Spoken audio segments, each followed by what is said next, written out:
Diz sobre o que você vai falar. Boa noite. Diga seu nome Boa noite, Renato dos Santos. e o que é que você vai falar. Eu vou falar sobre o aparelho de ultrassom que faz a ultrassom lá nos rodeiros dos vagões. Por favor, comece, aí pode começar a sua apresentação. Aqui o conceito foi como eu falei, é detectar descontinuidades internas pelos ensaios não destrutivos, onde não precisamos fazer nenhuma alteração na peça a ser ensaiada. No caso, o rodeiro, o eixo e o rodeiro, né? Uhum. Do vagão. Aí a questão, temos dois tipos de ondas, que foi que eu pesquisei, né? Onda sonora longitudinal e horizontal. No caso, a longitudinal são as ondas que as partículas oscilam na direção dela mesma, né? E a transversal são as ondas que vibram na direção perpendicular Só que tem uma ao de coisa, propagação. um erro conceitual aí. Não existe onda sonora transversal. Onda sonora é longitudinal. São as Ou ondas longitudinal, longitudinais, tá desculpa, certo? professor, longitudinal. Isso. A frequência Pode é o número de continuar. ciclos, né, de onda por segundo, que no caso vai ser 4 MHz, né? Que no caso são 4 milhões de ciclos por segundo, né? Que significa. Aí aqui, você está vendo a foto, né, da referência da máquina de ultrassom, né? Tem a foto aqui da referência. Aí aqui ela tá, o modo dela fazer a leitura é utilizando um transdutor de 2,25 MHz com 16 elementos. Quanto mais elementos, mais precisa é o transdutor e mais caro também, né, que a máquina se torna, né? Aí aqui está a foto da máquina, o aparelho utilizado, né, que é o GE. Esse gel que está aparecendo agora aqui é o gel acoplante, serve como condutor das ondas sonoras do transdutor para o aço, né? Eles têm que primeiro aplicar esse gel para poder fazer a leitura, para ver se encontra fissura, rachadura ou trincas, entendeu? No material. Tá ouvindo, professor?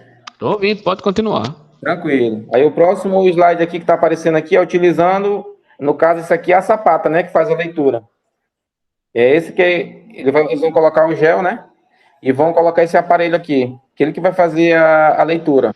Utilizando uma sapata para não haver desgaste do transdutor e facilitar nos acoplamentos com a peça a ser ensaiada, né? Aí aqui também tem o ferro que é feito o teste antes, né? Essa foto que está à direita aí é onde eles fazem o teste dos elementos transdutor para verificar a qualidade dele, né? O ajuste, Ok. antes de fazer o teste no próprio rodeiro. Aí se eles verem que está fazendo a leitura correta, eles vão partir para o próprio rodeiro padrão, né? Que é esse que está aparecendo aqui agora. No caso aqui, esse mais comprido é o eixo, né? E essa outra parte é o eixo, é o rodeiro do trem. Aí cada medida utilizada, cada medida utilizamos um determinado ganho para termos a referência de 80% da reflexão do som, né? Aí aqui está de novo o aparelho, aqui tem a sapata angular de 36 graus, né? Para ser feita a ultrassom em rodas, 16 elementos também são, 16 elementos. A frequência é de 4 MHz, que é 4 milhões de ciclos por segundo, né? Aí aqui vem a parte aqui do rodeiro, que eu bati a foto lá, tem a parte aqui do rodeiro padrão, né? Que é para poder fazer o teste, o eixo e o rodeiro padrão. Aí esse rodeiro padrão onde pegamos nossa referência antes de iniciar a jornada. Aí foi feito entalhes no eixo para termos referência de ganho, quantidade de energia emitida para cada medida de eixo. Aí eu também tenho aqui um material aqui que eu tenho um material aqui que é feito que está em PDF, né? Pode clicar nele e abrir. Abra. Tranquilo, que são algumas informações sobre questão de ondas, né? É na questão do tração. Material da própria Vale, né? Aí aqui tem os tipos de ensaio, que é a radiografia, que é a imagem radiográfica que está um pouco pequena, de falta de penetração da sonda abaixo. Aí que mostra a foto aqui da tela da máquina. Aí que tem os tipos de ensaio não destrutivos. Aí aqui tem a questão do líquido penetrante, que é para poder ver se tem trinca. Primeiro é aplicado os dois, é o líquido penetrante e Oh, meu Deus, esqueci o outro agora. E É o o líquido gel? penetrante e o revelador. Revelador. Uhum. Que eles também colocam esse líquido penetrante e o revelador, que é para poder aplicar a máquina para ver se encontra alguma. Aí já vem para a questão de solda, entendeu? Não é mais na questão do rodeiro, não. Já é soldas mesmo. Que é utilizada essa máquina também lá. Aí tá aqui as fotos aqui. Pronto, acho que até aí tá bom, Renato. Dele, né? Ele vai Aí tem tratar aqui os lá, tipos de onda. ok. Se você voltar lá, ele vai dizer que ele é necessário passar o gel para ele ter pelo menos 80% de reflexão. O Certo, que vou voltar é, lá porque ele foi bem aqui, né? Deixa eu ver aqui. é alguma parte dessa daí, do Foi seu bem aqui material. que eu tava lendo agorinha também. Pode 80%. descer aí. Pode descer, é descendo mais. Ah, é descendo, é É, isso aí. é descendo. Onde foi que eu vi isso? Em algum Olha. local você diz Tá aí aqui, que tá ele bem aqui. precisa aí, ó. Cada medida O, utilizamos um determinado ganho para termos a referência de 80% da reflexão do som. o que é a reflexão? A reflexão vai ser quando se colocar o aparelho, eu entendi que é quando coloca o aparelho lá, Uhum. que é para poder fazer a leitura, né? O que é reflexão? A reflexão, no caso, é a leitura, né? Não sei Não, o se eu que é estou certo. reflexão? Alguém pode ajudar aí o que é reflexão? A gente Eu viu até semana li agora isso, passada. eu até li isso aqui. Tá? Jason, pode falar, se você tiver com o microfone aberto. Pessoal, esse sistema aí ele é usado para detecção de trinca, né? Então, dependendo da trinca, aí o som que é emitido, ele tem que retornar, né, para o aparelho fazer a leitura. Com isso, ele tem que ter quanto melhor a reflexão, na verdade, o meio, né, que ele está usando aí, que vai ser o gel para poder receber, na verdade, essas ondas. Aí tu consegue ter uma melhor leitura dessas aberturas, dessas rachaduras, dessas trincas. É onde E o que é reflexão? é, é o, são as ondas Uhum. que retornam para o receptor, entendeu? O que é, você tá entendendo? Eu vou mostrar o que é reflexão. Deixa eu compartilhar agora a minha tela, Renato. Tranquilo. Certo? Certo. Quando vocês estiverem vendo minha tela, avisem. Isso aqui foi a mesma. Eu vou repetir a mesma coisa, a mesma Aí, imagem que eu mostrei no semana caso, eu tenho que sair passada. dessa aqui, né, professor? Eu tenho que sair dessa. É só você deixar de compartilhar. Ah, então eu vou sair daqui. Só um minuto. Já estão vendo minha tela, senhores? Eu saio de tudo agora. Sim, professor. Sim, professor, já sim. Peraí, vou Olha, tentar de novo. preste atenção aqui, porque eu estou bem pensativo sobre a disciplina para dar para vocês, que eu não consigo me comunicar com vocês. Eu já estou há 10 aulas tentando dar somente o que é. Eu estou dando ondas e mostrando que uma onda ela pode ser aproximada, ela pode ser entendida, certo? Como uma função senoidal. Eu mostrei uma função senoidal, perguntei por que uma função senoidal é uma função senoidal e ninguém me disse. Então, eu entendo simplesmente que eu não consigo me comunicar com os senhores. Mas vamos ver se eu consigo, pelo menos, 1%, se eu consigo me comunicar 1% com os senhores. Vou repetir a mesma coisa que eu mostrei. Quem lembra dessa imagem na última aula? O que é isso? Alguém, vocês conseguem ver a foto? Sou de tarde de serviço, mas eu vou tentar. Sim, professor. É por isso que a gente grava a aula, né? Que seria para que os senhores, quando tivessem tempo na semana, pudessem olhar a aula, ou pelo menos o vídeo que tem lá disponível, no resumo da aula, que é de 10 minutos. Sim, professor, tá nervoso? Você é calmo, senhor? Não, eu estou nervoso, não. É porque a gente fica meio. Como é que eu vou dizer assim? Não é desestimulado, fica meio triste de dar tantas aulas sobre uma mesma coisa e a maioria dos alunos, pelo menos a maioria não, todos que estavam na última aula, não conseguirem entender simplesmente o básico do mínimo que eu falei. É meio frustrante. Mas vamos para frente. Não estou nervoso, não. Não entendo isso, não. Pelo amor de Deus. Muito pelo contrário. Vocês conseguem ver minha tela? Sim, professor. Tá vendo aqui? Eu vou revisar o material que eu dei da última vez e vou continuar a aula e vou me fazer um favor e para vocês também de não perguntar mais nada. Eu vou apenas dar aula e jogar conteúdo. Veja, isto aqui é um fenômeno da luz. Aqui eu tenho um raio luminoso, entenda como um laser, e aqui eu tenho um recipiente com água. Você pode ver que acontece dois fenômenos quando a luz incide sobre a água. Uma parte disso aqui vai para baixo e a outra vai para cima, de uma maneira bem simples. O que significa? A parte da luz que ela simplesmente reflete na água, tem reflexão, é um fenômeno.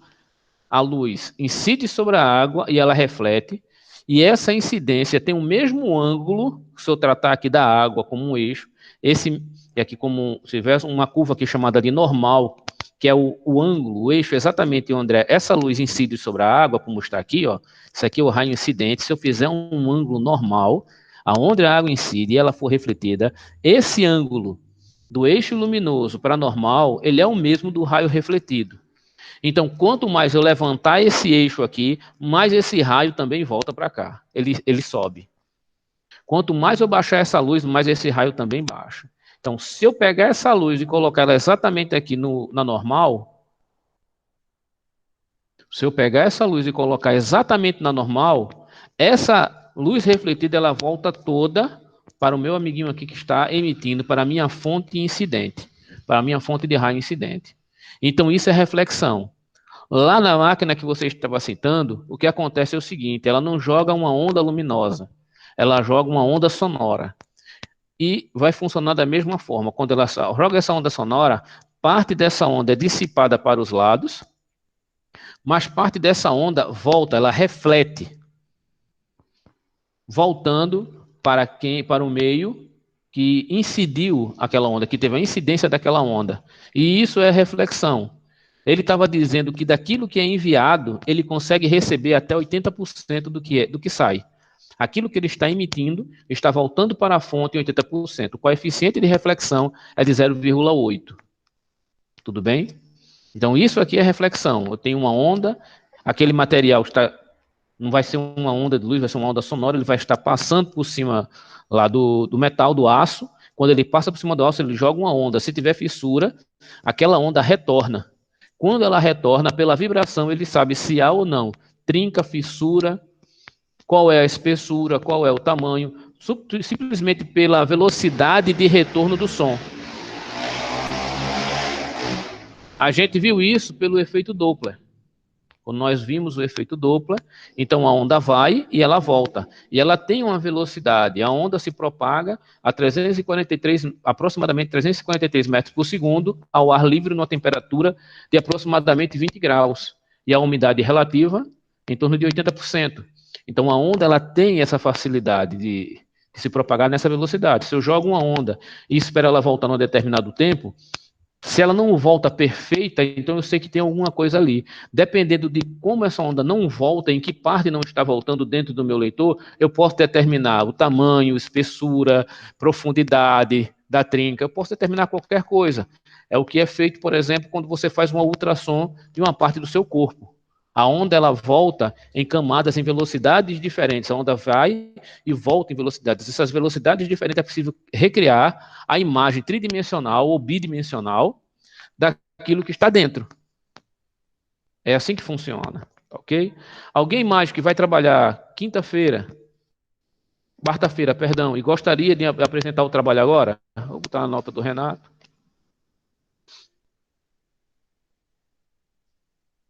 Mais alguém, fora o Renato? Aqui já está presente.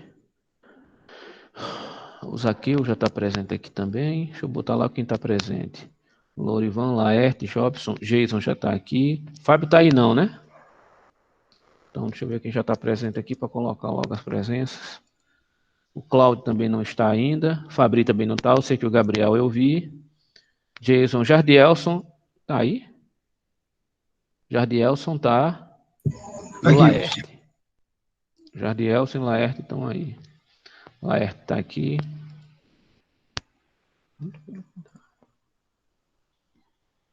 Jardielson está aqui. O Vevson está aqui também. Se eu não me engano, eu vi quando ele entrou. Pronto. Vamos lá, senhores. Alguém mais gostaria de apresentar? Que não vai estar trabalhando quinta-feira? Meu na quarta mesmo, Bruno. Apresentar quarta. Tem mais alguém que gostaria de mostrar a pesquisa que foi feita, que eu pedi na última e penúltima aula, para apresentar agora na próxima quarta? O Everson, teu tá somente com ruído, o teu microfone. Se você quiser escrever, se você achar melhor. Tem o chat. Zaqueu, Laerte. Paulo. Pode falar, meu irmão. Me desculpa aí, foi porque eu cheguei um pouco atrasado, não tive como entrar antes. Qual foi o aparelho que o colega falou aí antes? Renato, o nome do aparelho, Renato, que eu não me lembro de cabeça. Por favor. Eu vou ter que voltar de novo para a tela aqui. O nome do aparelho É só você abrir. Abre aí no teu WhatsApp, macho. Olha o nome dele. É a função dele. O nome do aparelho é GE. É o GE. Não é a marca, não, GE? Já acho que Ele deve ser um leitor ultrassônico, não? Isso é um leitor ultrassônico, o fabricante é GE. Ah, sim, é um leitor ultrassônico. O GE é a marca, Renato. verifica fissuras em metal, né? É. Tá. Em estruturas metálicas. Não apenas em estruturas metálicas. Tem alguns desses que são utilizados para concreto. Isso. Isso mesmo. Eu não sei se esse de Renato tem especificação também para ser utilizado em estruturas de concreto. Aí eu não tenho essa referência. Segundo o menino que opera a máquina lá me passou, disse que tem. Tem também, né? Porque alguns desses são multifacetários. Você pode utilizar para concreto ou para aço. Ele também consegue pegar até trincas de solda, como ele falou, questão de solda. Trinca de solda, também é muito utilizado em trinca de solda. Pontes, vibração de pontes, aquelas estruturas de concreto grandes, né? Para analisar se a estrutura ainda está... Na quarta faço a minha apresentação, os aqui eu também. Pronto, tudo bem. Eu só espero que os que estão aqui... Pode falar, Geiso. Você abriu o microfone? E a minha também eu vou fazer na quarta, tá? Pode falar, meu irmão. O professor também ele pega a dilatação do material também. Ele consegue pegar a dilatação do material. A dilatação depende da temperatura e do horário, né? Quanto mais quente, mais dilatada, né? Dilatação térmica nos sólidos. Então, senhores, eu vou fazer uma pequena revisão para nós podermos continuar, dar alguma coisa do que nós vimos de introdução do porquê do estudo da ótica, ver esses dois fenômenos e continuar, tudo bem? Então, vejam, como nós estudamos, deixa eu abrir aqui o módulo 4. Como nós estudamos, é melhor pegar a apresentação do que pegar o material todo.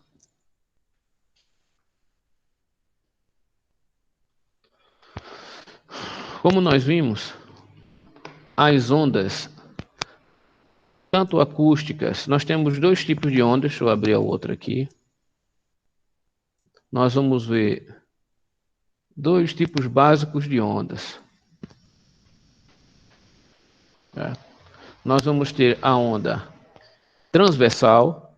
Uma onda transversal, se eu balançar uma corda de cima para baixo, eu tenho a movimentação dela na direção perpendicular, e eu perguntei semana passada, isso é um pulso senoidal.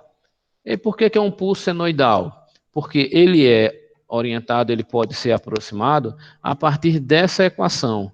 Aí eu perguntei, por que essa equação é uma equação senoidal? Alguém consegue me dizer, mesmo aqueles que não estavam na última aula? Quem estava não fala. Quem não assistiu à última aula, por que isso aqui é um pulso senoidal? Estou falando de uma senoide, não é isso? Porque ela tem um seno. Porque ela tem um seno. Foi isso que eu passei 1 hora e ninguém soube. Foi isso que ninguém soube me dizer semana passada, que isso aqui é uma função senoidal porque tem um seno. A gente passou 1 hora e não conseguiram me dizer. Então, ele tem um seno. Se ele tem um seno, ele vai ficar desse jeito. E essa também é uma função periódica. Ela tem uma fase, certo? Vai aparecer mais na frente, e ela tem uma frequência angular. E pode ter um deslocamento de fase φ, que vai aparecer aqui também na próxima equação.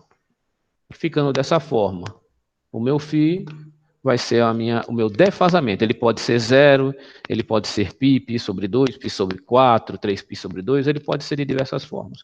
Então, eu vou ter o defasamento, eu tenho a amplitude, tenho o número de onda, a posição no momento, tenho o tempo que vai variando, e tenho também a minha frequência angular e o meu defasamento. Então, nisso nós vimos que isso aqui é uma onda transversal. Nós vimos também, além das ondas transversais, nós vimos as ondas longitudinais. No caso do som, ele se propaga de uma maneira diferente. Então, o som, ele precisa de um meio para se propagar e ele vai por compressão do ar. Então, aqui eu tenho o ar, eu tenho uma expansão e a compressão. E esses padrões de compressão é que vai levando o som a se propagar. E essa compressão, ela tem uma distância entre uma compressão e outra, que é dado pelo comprimento de onda. E também está se propagando a uma velocidade v com uma determinada frequência. Se eu tenho a velocidade, eu tenho a frequência, eu tenho o comprimento de onda. Lembrando que o comprimento de onda é igual à velocidade dividido pela frequência.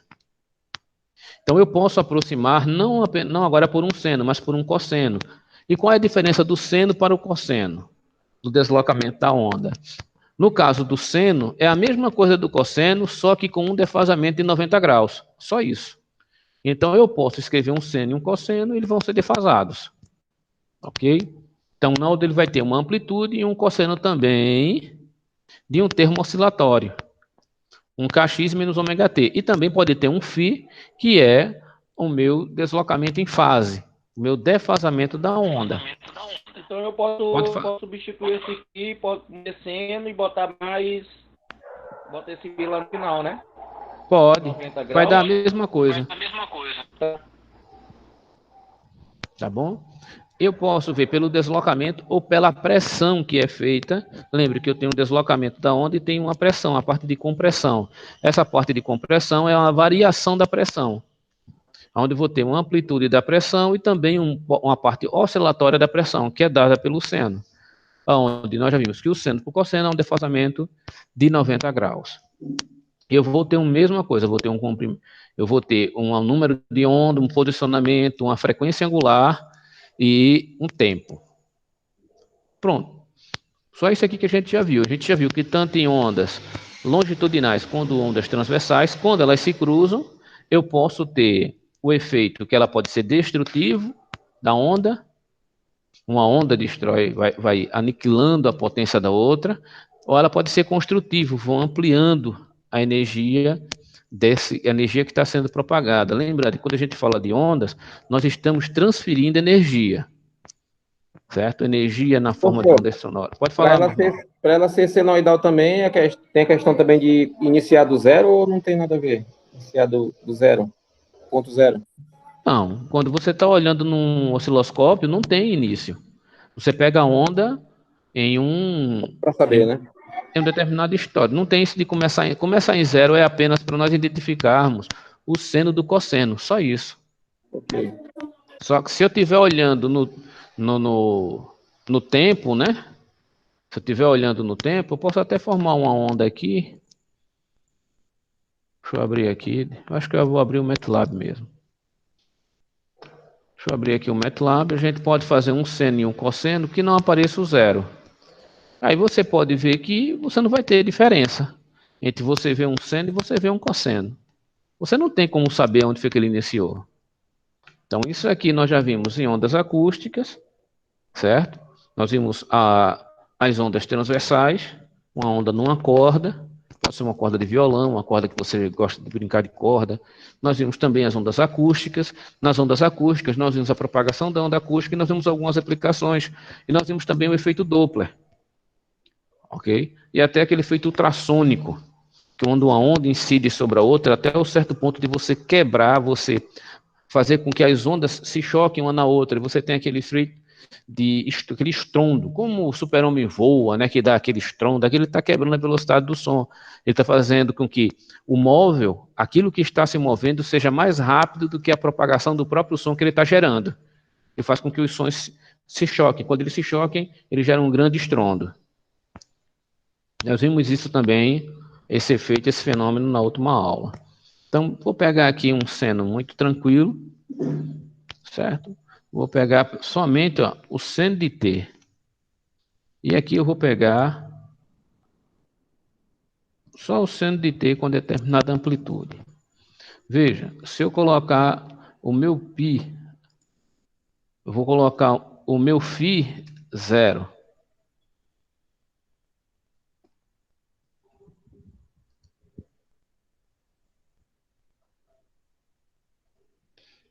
Ele vai gerar aqui o...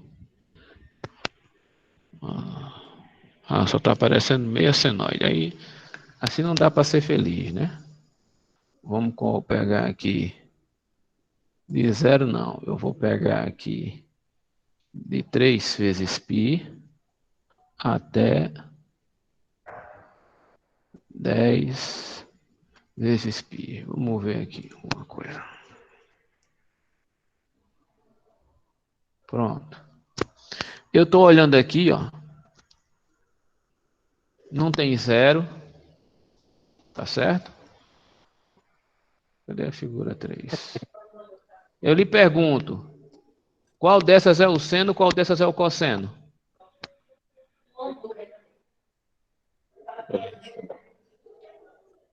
Eu acho que é a primeira figura, professor. Você não tem como dizer É nenhum. impossível Não de tem como identificar. identificar, não, professor. Você não identifica. Eu estou olhando um negócio. É como você olha. Quem já usou osciloscópio sabe muito bem disso. Você vê uma onda no osciloscópio, você vê ela se propagando no tempo. Ela não tem começo. Como é que tu vai dizer que ela é um seno ou um cosseno? Algum dos senhores já usou um osciloscópio para ver uma onda se propagando no tempo? A gente só olhou, mas não chegou a ligar ele, não. Não chegou o quê? Eu não entendi, desculpe. A gente viu no laboratório, mas não chegou, acho que ligar ele, não. A gente não ligou, não. Ah, então você Só não viu, olhou. tem que olhar ele funcionando, Não, né? a gente só olhou lá o aparelho, mas não usou. Não, eu estou perguntando quem foi que usou um osciloscópio e viu uma onda se propagando no osciloscópio, seja uma onda quadrada, uma onda retangular, Já qualquer olhei, onda. pô. Pronto, você tem condição de dizer se aquilo é um seno ou um cosseno? Negativo. Você não tem como ver. É o que acontece aqui. Eu não tenho como saber, mas eu sei que eu coloquei para plotar um seno e um cosseno. Agora, quais duas é o seno e o cosseno? Entenderam? Então, quando eu vejo isso, eu só tenho como saber, como aí respondendo ao Renato, se eu pegar no início. Por quê? No seno vai começar do 0 e o cosseno vai começar de 1. Pronto. Mas não sendo isso, eu não tenho como dizer nada. Mas o que eu estou plotando aqui, se eu pegar aqui, por exemplo, agora, vou pegar aqui, vou botar o cosseno.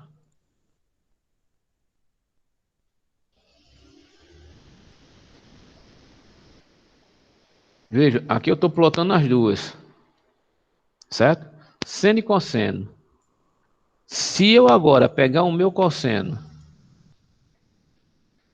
e fizer um deslocamento de π,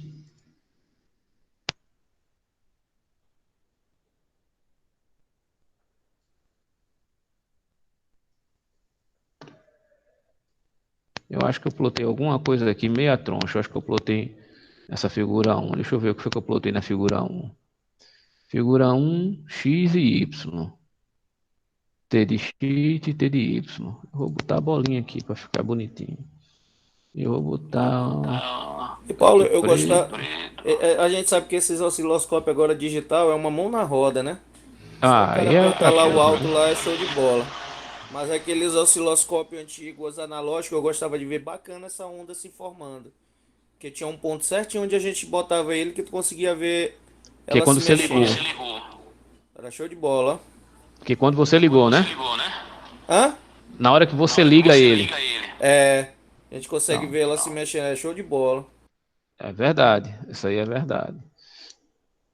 Então, veja, se eu fizer um deslocamento de π sobre 2, olha o que acontece com a minha onda. Eles são totalmente... Eu consigo ver realmente quem é o seno e quem é o cosseno.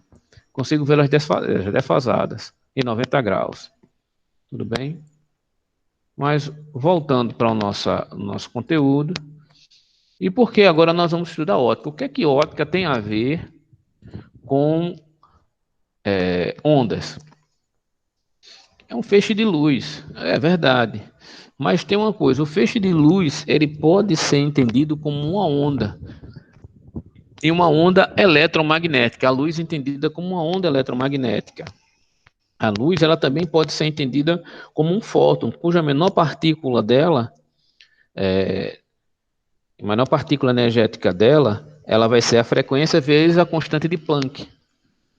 Uma coisa muito pequenininho. E isso, essa constante, essa frequência vezes a constante de Planck, dentro da luz, é entendida como fóton, que é a menor parte, ou menor quantidade de energia luminosa que você tem. Isso é chamado de fóton. Então, por que utilizar dessa quantidade pequena? Isso é dado como quantum. Então, por isso que dentro da ótica é utilizado a teoria quântica. Quântica vem de quanto, de uma coisa que é dividida numa menor parte. Por exemplo, o livro dá até um exemplo, quando ele analisa lá o Resnick-Halley, quando ele analisa a parte de relatividade, ele vai entrar depois na parte na parte quântica, ele diz o seguinte, é como o nosso dinheiro. Qual é a menor parte do nosso dinheiro?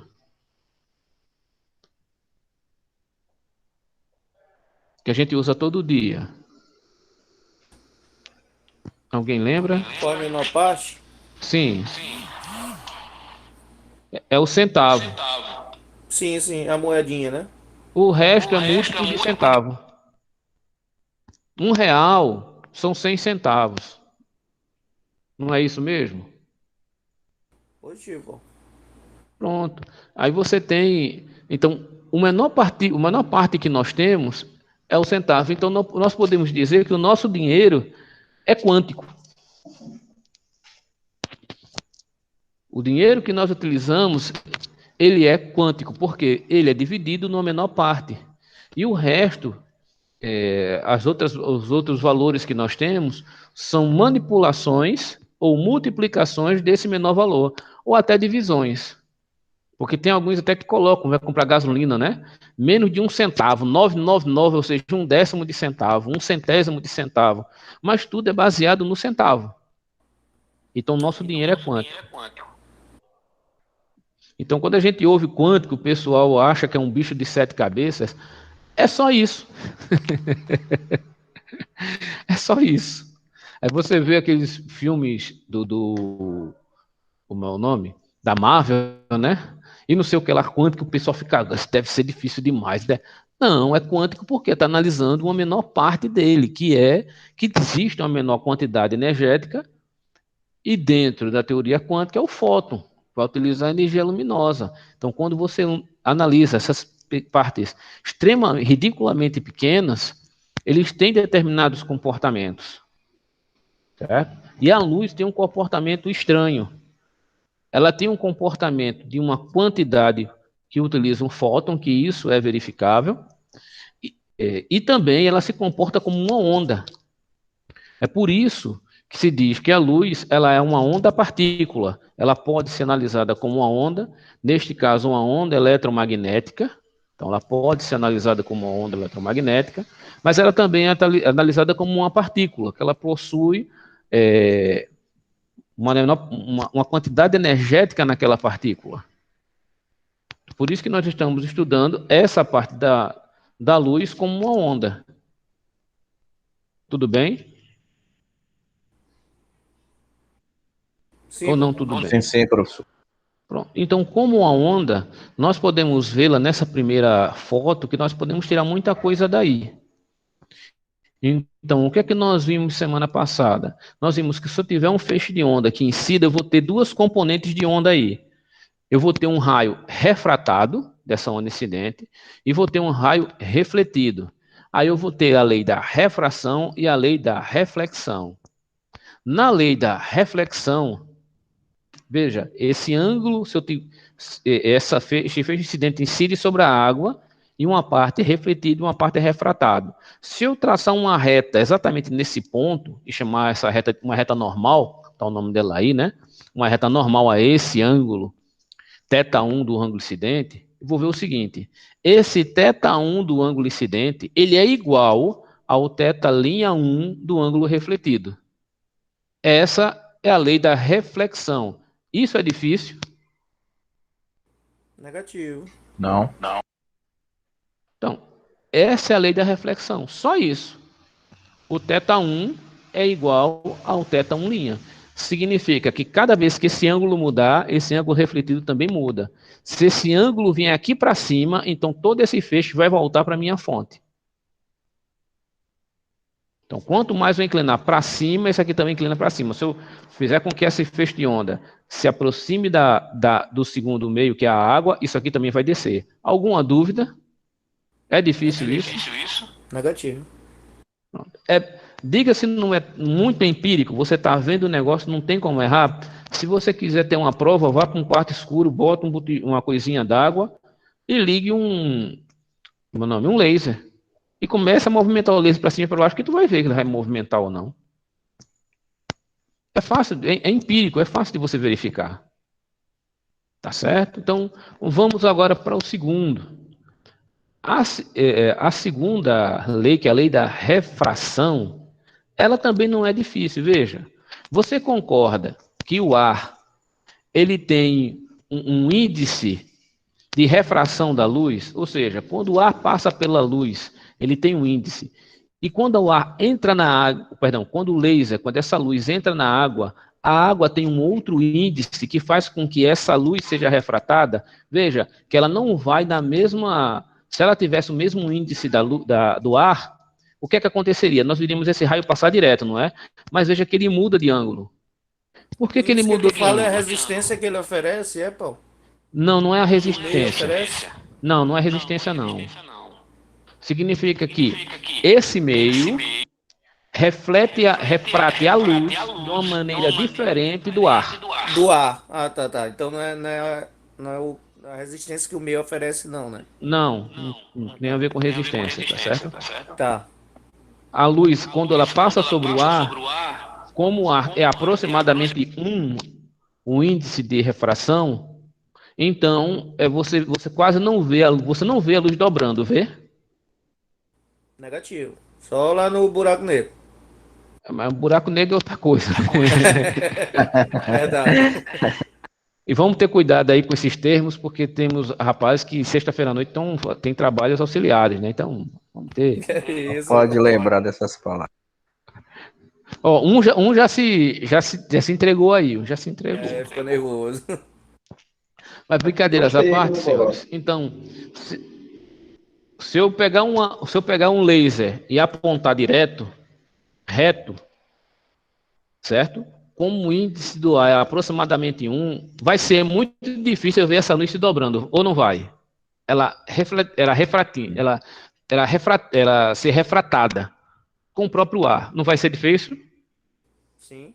Se eu não tiver outros gases, né? Eu estou falando que eu tenho apenas o ar. Mas veja, quando ela incide sobre a água, ela muda de direção? Positivo. Olhe para a imagem. Se ela muda, é porque o índice de refração da água é diferente do ar. É maior do que a do ar, né? Sim. Exatamente. Eu não estou dizendo que ela é maior ou menor. Estou dizendo que ela é diferente. Certo? Ela só é diferente. Se ela é diferente, ela vai tomar uma outra angulação. Então, como é que fica esses meios? Primeiro, né? Nós temos aqui a lei da reflexão. Tá vendo? θ1' é igual a θ1. Então, se eu souber o ângulo incidente, eu sei o ângulo refletido. Se eu tiver o ângulo refletido, eu tenho o ângulo incidente. Tranquilo. Aí vamos para a lei da refração. Aqui tem alguns meios, né? Por exemplo, o vácuo é 1. Mas o ar é aproximadamente 1. A água a 20 graus é 1,33. Como você disse aqui, é maior. O acetona é maior. O álcool etílico, que algumas pessoas gostam de ingerir, é 1,36. Uma solução com 30% de açúcar é 1,38. Isso aqui é para quem toma água com açúcar. Para quem toma açúcar com água, né? Com açúcar 80%, é 1,49. E eu tenho os outros aqui de materiais sólidos, como cloreto de sódio, poliestileno, vidro de alta dispersão, safira, diamante. Tudo bem? Tudo. Pronto. Existe a lei da refração, conhecida como lei...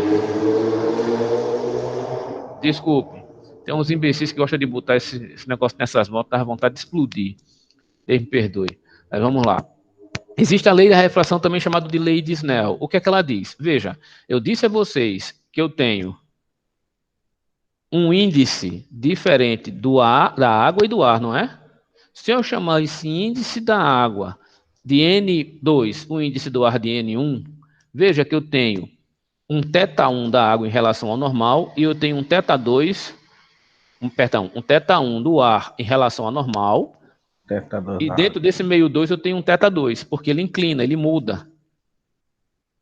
Então, pela lei de Snell, ela fica como? Ela diz, olha, que o N2, que é o meu índice 2, vezes o θ2, ele tem que ser igual ao N1 vezes o θ1. Essa é a lei de Snell ou a lei da refração. Essas duas leis são difíceis de ser entendidas. Paulo, repete, por favor. Olha, N2, quem é N2? É um índice de refração do meio 2. Dentro da água aí, no caso, né? Dentro da água. Ele não vai ter um θ2? Sim. Pronto. E eu estou dizendo, a lei de Snell, ela comprovou que N vezes o seno de θ2 vai ser igual a N1 vezes o seno de θ1. Ou seja, se eu tiver um índice de refração do meio 2 vezes o seno de θ2, vai ser igual a um índice de refração de θ1 vezes o seno de θ1. É difícil entender isso? Negativo. Mas aí a gente percebe, Paulo, que ele leva em consideração porque o local de onde está saindo a luz está indo de um meio para outro, não é isso? É. Se a fonte tivesse diretamente dentro d'água, você teria a mesma coisa, porque a luz ia sair da água para o ar. Ah, tá. Tá. Tudo bem? Aí teria a mesma coisa, né? Seria a mesma fórmula. É a mesma coisa, não muda nada. Só que θ2 agora seria o ar e θ1 seria o ar, seria a água. Tá, pronto, entendi, valeu. Tá bom? Então aqui você já tem como você entender. Veja, a partir desta forma, dessa lei, que é uma lei algo comprovado, testado, diabo 7, o que é que eu posso entender? Se eu tiver o índice de refração do meio 1 e tiver o ângulo, ou tiver um ângulo, traçar um ângulo normal, né, uma reta normal, e tiver θ1 e θ2, eu tenho N2. Como é que ficaria então esse N2? Ou melhor, eu posso ter, se eu tiver o N1 e o N2, eu posso ter o seno de θ2. É a mesma coisa, eu também posso ter ele. Então, meu seno de θ2 vai ser igual a N1 dividido por N2 vezes o seno de θ1. E se eu quiser o seno de θ1, vai ser o contrário. Eu vou ter N2 dividido por N1 vezes o seno de θ2, onde eu teria o seno de θ1. E o meu θ? Qual é o inverso da função seno? Seno elevado a menos 1. É o arco cosseno. Então, se eu jogar tudo para o outro lado e fizer o arco cosseno, eu tenho o meu θ1 ou tenho o meu θ2. Daqui, se eu quiser meu θ2, basta eu pegar tudo isso aqui, N1 dividido por N2, vezes o seno de θ1 e aplicar sobre ele o arco cosseno. O arco cosseno de N1 dividido por N2, vezes o seno de θ1. Aí eu vou ter meu θ2. Alguém não entendeu?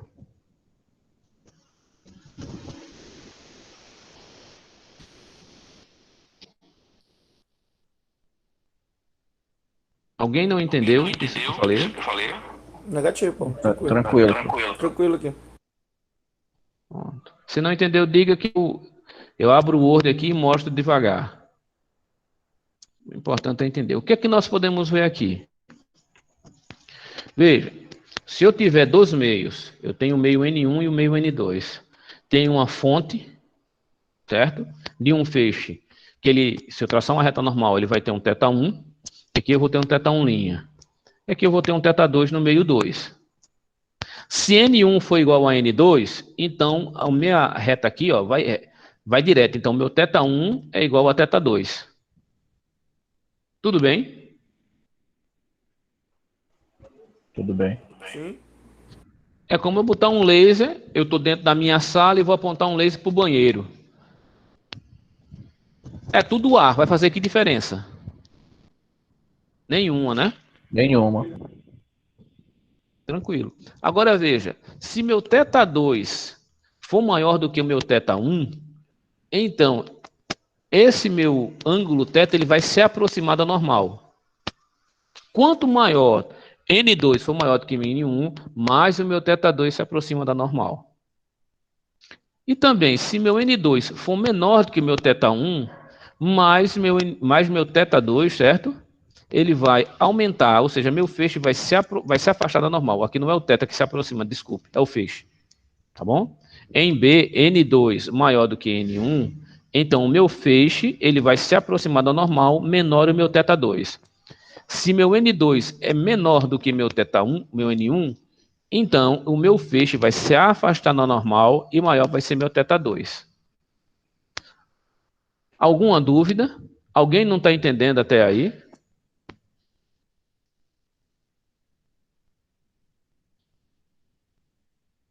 Tranquilo, Paulo. Aqui. Tranquilo. Tranquilo. Quando a gente pergunta depois, a lei de Snell. É, a lei de Snell. O que é que ela diz? Tem a menor ideia. Quem é θ1, θ2, N1 e N2? Sei lá, o professor criou essas coisas aí, ninguém sabe de onde foi que isso veio. Então, veja só. O que acontece com a luz? A luz, ela tem... A luz, no caso de luz, a gente já não vai tratar mais de comprimento de onda. Certo? Porque o comprimento de onda, em muitos casos, é muito pequeno. Ou melhor, não vai tratar de frequência, desculpem. Não vai tratar de frequência, porque a frequência é muito grande. Quando você está trabalhando com ótica, fibra ótica, alguma coisa dessa forma, na parte da luz visível, você não vai tratar mais de frequência. Você vai tratar agora de comprimento de onda. Tudo bem? Sim, Paulo. Então, veja. Se eu pegar a luz visível, que vai entre 400 e 700 nanômetros, certo? O que ele vai mostrar aqui? Que quanto maior vai ser o comprimento de onda, quanto maior o comprimento de onda, menor o índice de refração. Mas veja que a variação desse índice de refração é muito pequena. Entre 400 nanômetros e 700 nanômetros, eu tenho uma variação aqui é 47 e aqui provavelmente 45,6. Então tem uma diferença aqui de 0,015, mais ou menos isso. Não dá nem 0,02 do índice de refração. Parece ser pouco, mas você tem que ver qual é o comprimento de onda que está sendo trabalhado. Por exemplo, e vou mostrar também agora por que a gente não usa a frequência. Dentro da luz, vou mostrar aqui o espectro da luz, para que a gente possa conversar de uma maneira mais visível, né?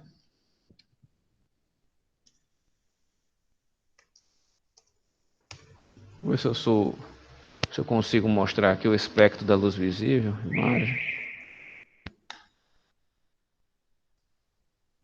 Pronto, eu estou no espectro da luz visível. Um pouco abaixo dos 400 nanômetros, eu vou ter o azul.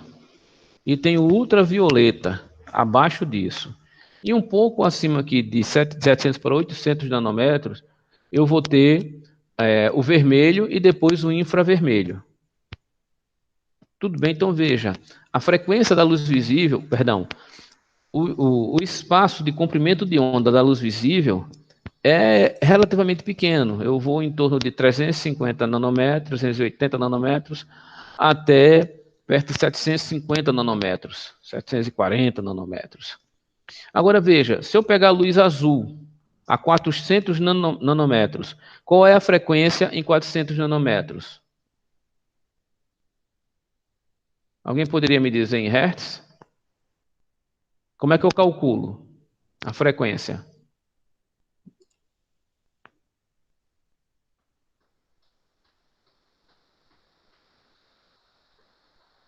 Como é que eu calculo? Como é que eu calculo o comprimento de onda? O comprimento de onda lambda é igual ao quê? Velocidade sobre a frequência. Qual é a velocidade da luz? A gente já viu.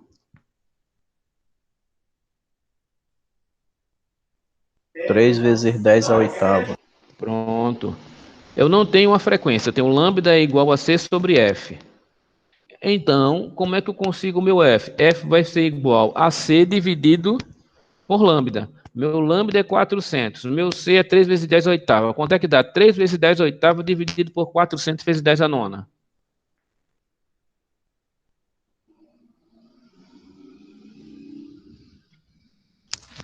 Dá quanto? Vezes 10 a menos 9, viu? A nona não, a menos 9. 3 vezes 10 à oitava dividido por 400 vezes 10 a menos 9.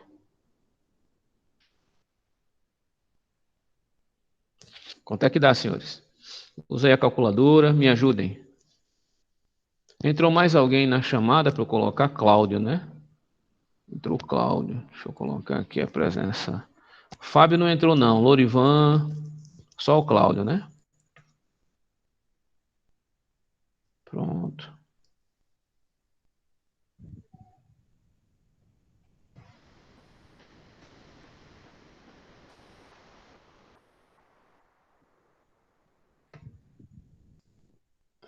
Geison apareceu hoje ou não? Esse Pedro aqui nunca vem. Geison também não. Fábio também não. Então vamos para cá. Fábio, alguém dá notícia do Fábio? Ele veio hoje? Não, deve estar trabalhando.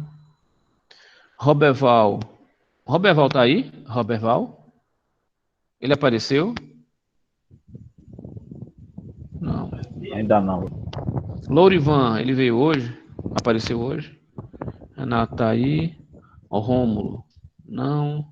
Não. E o Marcelo também não deu notícia de vida. Falou comigo de tarde, mas não mandou informação nenhuma. Tranquilo aqui. Então já fiz a chamada.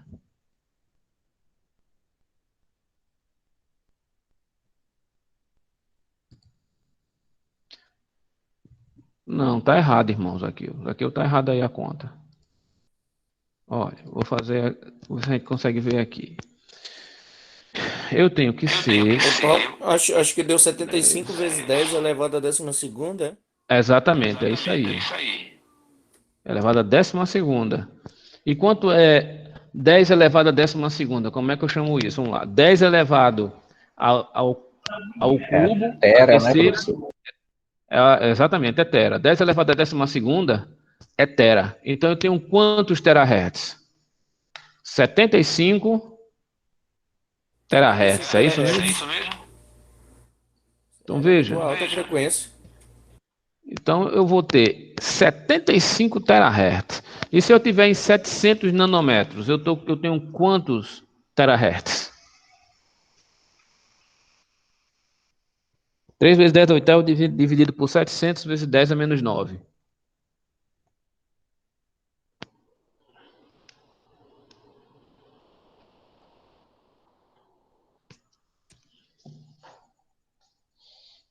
Dá quanto? 700, é, Paulo? 700? 700.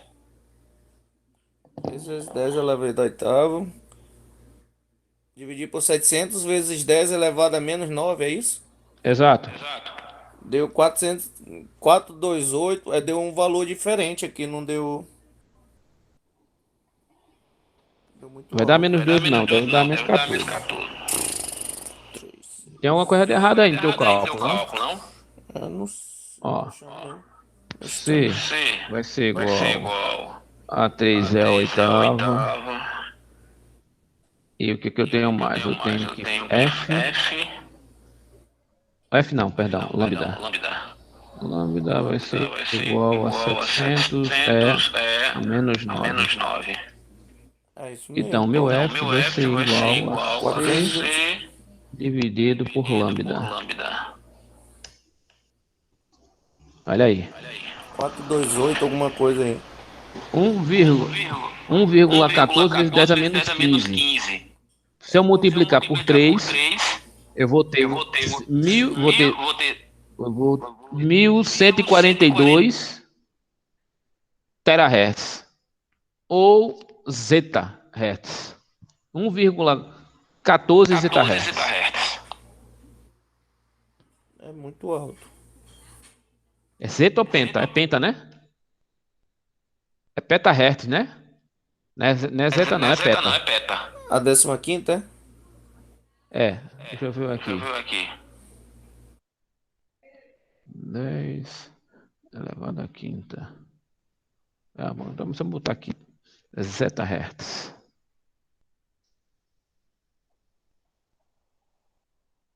Zetahertz.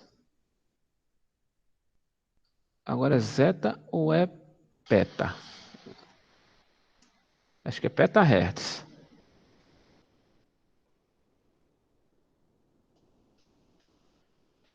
Eu acho que é petahertz. Que eu estou esquecido.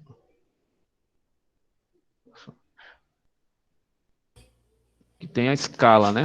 Zeta, procurei peta. múltiplos e submúltiplos. É, múltiplos e Os submúltiplos. múltiplos, múltiplos. Escala dos múltiplos.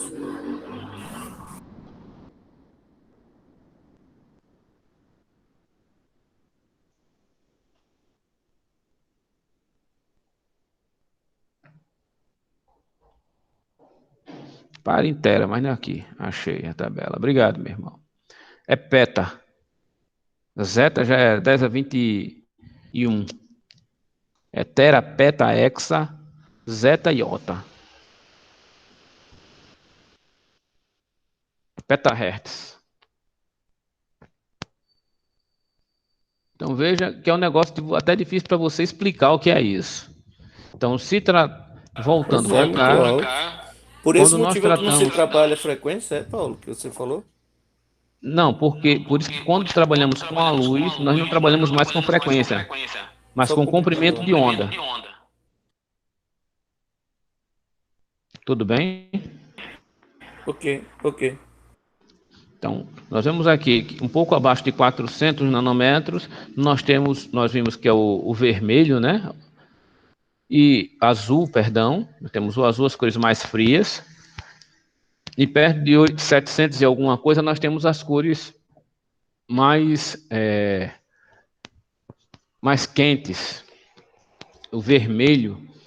Abaixo aqui nós temos o azul, as cores mais frias, o azul. E acima de 700 ou 700 nós temos as cores mais quentes, que é o vermelho. São as cores mais vermelhas. Pronto. Até aqui nós vimos dois fenômenos com duas leis. A lei da reflexão e a lei da refração. E nós vemos também que a luz, nós não vamos tratar a luz em maneira de frequência, mas sim em comprimento de onda. Tá bom? Isto em comprimento de onda. A luz também nós temos uma coisa chamada dispersão, para nós não andarmos muito, mas nós temos a parte de dispersão chamada de dispersão cromática. Olha o que é que ele diz. O índice de refração N para a luz em qualquer meio, exceto no vácuo ou no espaço, depende do comprimento de onda. Ok? Vai depender do comprimento de onda. Assim, se um feixe luminoso é formado por raios de diferentes comprimentos de onda, o que é um raio de diferentes comprimentos de onda? É um raio que ele tem muitas cores, podemos assim dizer. Nós não vimos que para cada comprimento de onda eu não vou ter uma cor diferente? Então, se eu tenho vários comprimentos de onda, significa que eu vou ter várias cores. Ok? O ângulo de refração é diferente para cada raio. Em outras palavras, a refração espalha o feixe incidente. É simples. Esse espalhamento de luz é conhecido como dispersão cromática, em que a palavra dispersão se refere ao espalhamento da luz de acordo com o comprimento de onda. E a palavra cromática, claro, se refere às cores. Vamos ver 33:16. Aqui, por exemplo, nós temos um exemplo, certo? Nós temos uma luz branca incidente, é o mesmo fenômeno, Só que eu estou indo do ar para o vidro. Quando eu vou para o ar para o vidro e incide uma luz branca, ele vai mostrar, certo? Que eu posso ver refratado duas ondas, na verdade, duas cores, que vão ser refratadas de maneiras diferentes, em ângulos diferentes em relação ao normal. Então, o que é que acontece? Ele coloca que o azul, com a frequência mais baixa, é sempre mais desviado que o vermelho, com a frequência mais alta. Tá vendo? Ele tá tratando aqui da luz branca saindo do ar para o vidro. E agora ele vai do vidro para o ar. Ele está mostrando que sempre a luz azul, ela se desvia mais do que a luz vermelha. Então, se você pega uma luz branca, que luz que nós utilizamos, de LED e tal, e você coloca sobre o vidro, você pode ver uma parte do vidro quebrado, que você vai ver que pode aparecer algumas cores diferentes. É como quem joga uma luz num prisma. Você vai ver um feixe de luz com diversas cores. Ali você tem diversas faixas de frequência incidindo dentro daquela própria luz que você está vendo com uma cor só. Mas você consegue ver, a partir da refração, que existem frequências diferentes dentro daquela própria luz, que parece ser única. E isso, a parte vai ser a dispersão cromática. Tá vendo? Por exemplo, como um prisma triangular. É incidida uma luz branca sobre ele e vai ser observada a dispersão da luz em diversas cores, onde vem a dispersão cromática.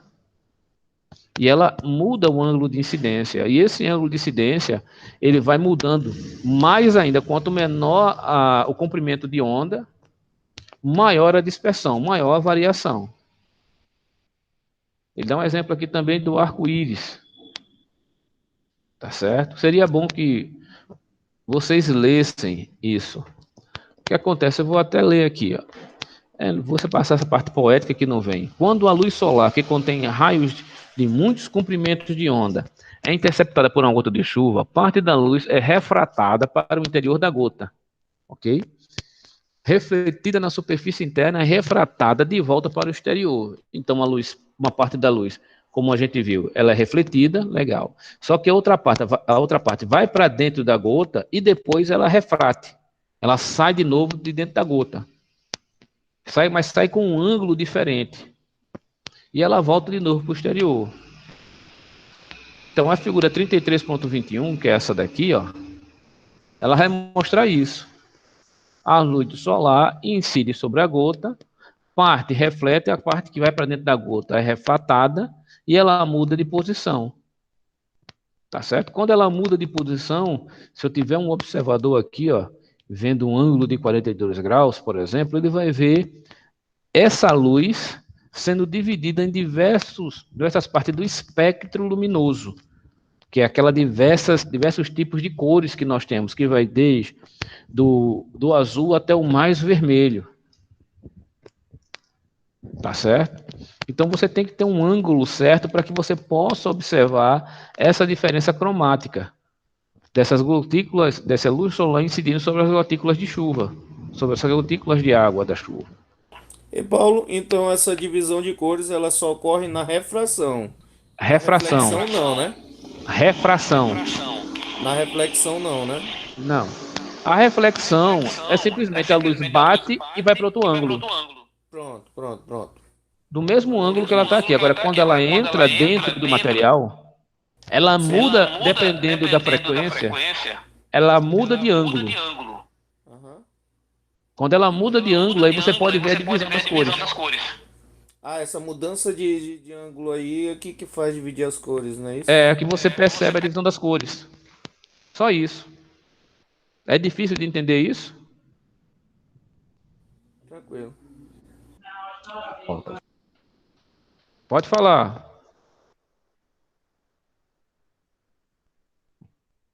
Alguém já filmou uma vez o arco-íris mais difícil de ser visto no mundo. A Bíblia chama de arco celeste, né? Mas esse arco, o mais difícil de ser visto do mundo não é o arco, mas sim uma circunferência completa. Foi filmada apenas poucas vezes que foram filmadas, isso em avião, né? Que foi filmado a circunferência completa, não apenas o arco, mas toda a circunferência. É bem interessante. Tá certo? Aqui tem alguns exercícios que seria bom que vocês fizessem para que vocês possam identificar a lei de Snell, N2 seno de θ2 igual a N1 vezes seno de θ1. Para que vocês possam ter mais... A gente pode até fazer esse exemplo aqui agora. Paulo, uma pergunta. Pode falar. O som ele se propaga no meio através de pressão, não é isso? O meio Do conexão. ar, ele tem que ter um meio. Pronto. E a luz, nesse caso, não, né? A luz, como onda eletromagnética, ela não precisa de um meio. Pronto. Então é por essa que é a diferença, né? Isso que eu estava tentando entender. Assim como as ondas de rádio. Também são ondas eletromagnéticas. Elas não precisam de um meio. Sim, sim. Então vamos ver aqui, ó. Na figura 33.22a, tá aqui. O que é que nós temos aqui? Nós temos uma onda incidente, certo? Nós temos aqui uma normal. Então, temos uma parte refletida. Olha, tudo isso aqui é 180 graus, certo? Se aqui é 50, quanto é que tem que ter aqui? 50, pô. 50, porque esses ângulos aqui são iguais. Então aqui eu tenho quanto aqui dentro? Tenho 50 mais 50 e aqui. 100. Não, aqui no meio, θ1, θ1 e θ1 linha. É 80, professor. É 80, dividido por 2. É 80. Dividido por 2, né? Porque θ1 linha não é igual a θ1? Sim. Então, quanto é que fica 80 dividido por 2? 40 graus. cada um. 40. Então θ1 tem 40 graus. Sim. Alguma dificuldade nisso? Negativo. Pronto. Aqui a gente já entendeu algumas coisas, certo? Tá aqui, ó. Já chegamos aqui. Ele vai dizer: um feixe de luz monocromática é refletido e refratado no ponto A da interferência material 1, cujo índice de refração é 1,33. E o material 2, cuja índice de refração é 1,77. O feixe incidente faz um ângulo de 50 graus com a interface. Qual o ângulo de reflexão no ponto A? Qual o ângulo de refração? O ponto A aqui, ó. Ele vai tratar, vamos lá. O ângulo de reflexão é igual ao ângulo de incidência. Tranquilo, isso é a lei da reflexão, certo? E o que ele vai dizer? Os dois ângulos são medidos em relação à normal, à interface no ponto de reflexão. Quando a luz atinge a interface de materiais com índice de refração diferente, N1 e N2, parte da luz pode ser refratada na interface de acordo com a lei de Snell. N vezes N2 seno de θ2 igual a N1 seno de θ1, em que os dois ângulos são medidos em relação ao normal à interface do ponto de refração. A interface é isso aqui, ó. Essa linha. Essa aqui é a linha interface entre os dois. A normal é essa linha pontilhada aqui, a ponta de cima para baixo. Para repetir novamente, para ver se a gente consegue absorver. Nós já vimos que θ1, linha igual a θ1, ou seja, de 40 graus. Isso aqui a gente já sabe, a gente já conseguiu fazer, somente olhando para cá a gente já viu. Então, a luz que passa do material 1 para o material 2 é refratada no ponto A, exatamente aqui. A interface dos dois materiais, o ângulo de incidência e de refração também são medidos em relação à normal, desta vez no ponto de refração. Tá vendo? Vou medir aqui. O ângulo de refração é o ângulo θ2, esse ângulo aqui, ó. Na equação. Então, o que é que eu tenho? Se eu quero θ2, quem é θ2? Como eu disse, é o seno a menos 1 de N1 dividido por N2, seno de θ1. Eu tenho N1, que ele já deu, eu tenho N2, que ele já deu, e tenho θ1, que eu já achei. Então, qual vai ser o meu ângulo? Meu ângulo é aproximadamente 29 graus, que é esse meu θ2 aqui. Estou falando dele em relação ao normal. Alguma dificuldade nisso? Negativo. Tranquilo até aí? Pronto. Tem a outra questão que vocês podem fazer, vai perder muito tempo. Ok? O interessante é nós entendermos que nós vamos entender algumas coisas sobre a reflexão interna total. Mas antes de seguir e colocar mais material, eu quero saber se os senhores entenderam o que é refração e reflexão. Sim, Paulo. Pronto. O que é reflexão na visão de vocês sobre o que a gente viu até agora, que a gente pode repetir? O que é reflexão?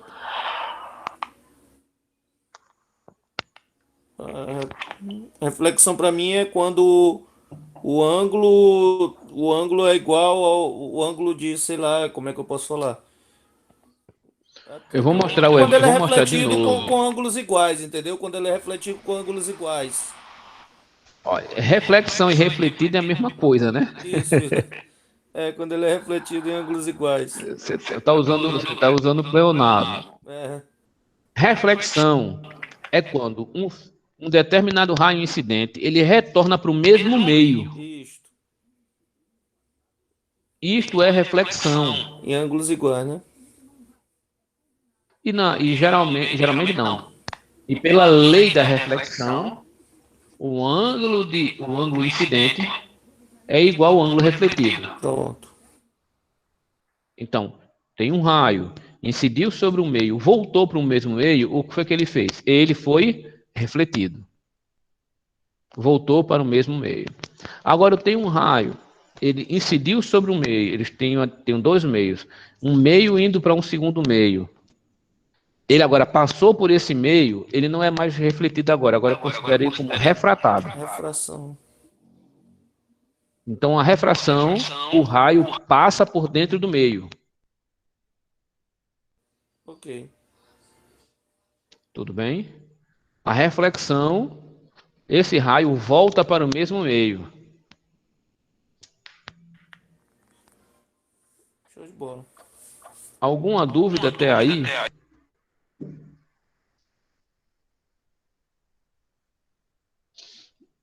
Os demais alunos, vocês estão entendendo o que é reflexão e refração?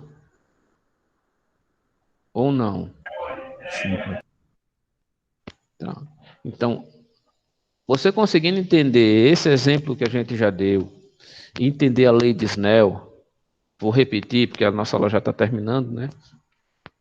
Pela lei de Snell, o que é que nós temos?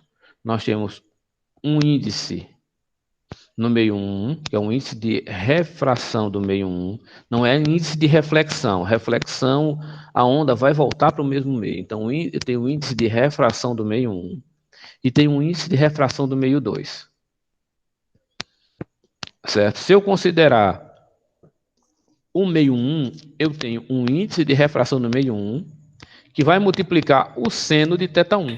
Θ1. E no meio 2, eu tenho um índice de refração que multiplica o seno de θ2. A lei de Snell, ela diz que isso aqui é igual. Que tem essa igualdade entre esses dois valores. É entre dois meios. N1 vezes o seno de θ1 é igual a N2 vezes o seno de θ2. Não é difícil de entender, é, senhores? Negativo. Pronto, então posso ficar tranquilo que vocês entenderam a lei da refração e a lei de Snell. Como é que eu calculo esse θ2 aqui? Como é que é a fórmula desse θ2? E aí, como é que eu chego a esse θ2?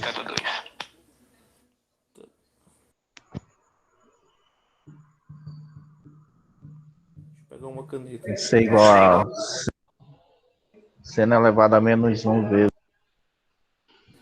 Seno elevado a menos 1 de N1 sobre N2 Vezes seno de θ1. Seno de θ1, isso. Pronto. É o arco seno de N1 dividido por N2 vezes o seno de θ1.